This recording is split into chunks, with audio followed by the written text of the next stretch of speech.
and more details have emerged about the US war chat leak incident. Right, and The Atlantic magazine, whose editor-in-chief was mistakenly added to the group of top officials, has made public all of the details of the chat, including the plans for US strikes in Yemen. The Atlantic said that they are posting the chats after statements from senior leaders and intel chiefs, who all said in unison that there was no classified information in that chat. Now, the magazine declared that they are releasing the chat group communication in public interest. Let's take a look at the key messages and how the events unfolded in the chat.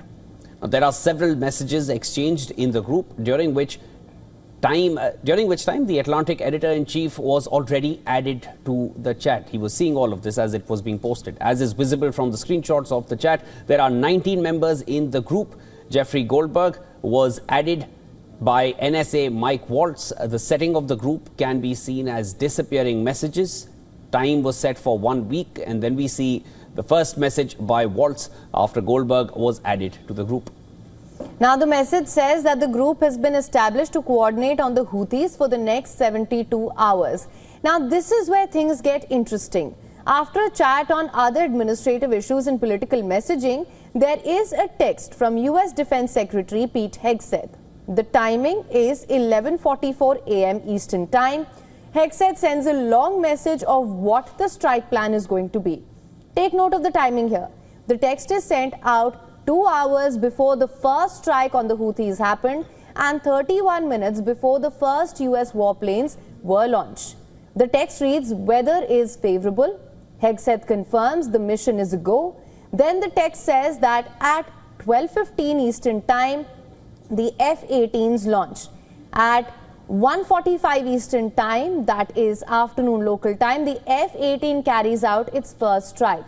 More details are then shared about the second strike that is supposed to take place, which is at 3:36 Eastern Time. In the end of this text, Hegseth says that more is to follow as per the timeline.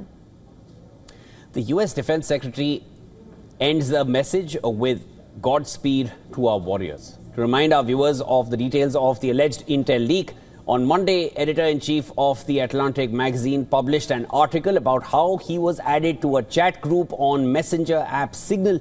And in the first article, Jeffrey Goldberg had not included sensitive details of the US military's plan, but shared one screenshot which showed how top lawmakers were part of the chat group.